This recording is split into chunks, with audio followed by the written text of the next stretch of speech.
هاي شلش فوق ما اخذ بثارك وثار اخوك ما راضي عني. الثار ثار الله يا هديرس، ولك انت ياهو. انا هديرس انا كنت محبوس ويا العيبي ونعيم، كانوا محكومين مؤبد. ظليت وياهم 5 سنين، عشرة عمر ها، واخوه بعد.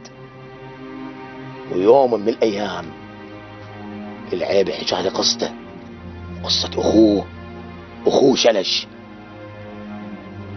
تأثرت كلش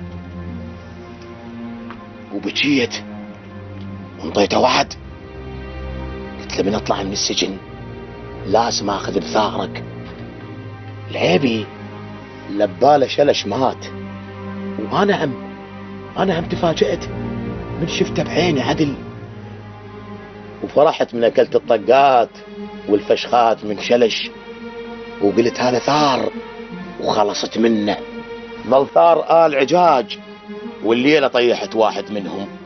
انت نذل. انا وفي يا عليوي، انا موش نذل. النذل يا عليوي اللي قتلهم شلش وابوه وحرق بيتهم. النذل اللي يسكت على هضيمة جاهل ورضيع، تلطموا بالجول عريانين وجوعانين والخوف ياكل بقلبهم.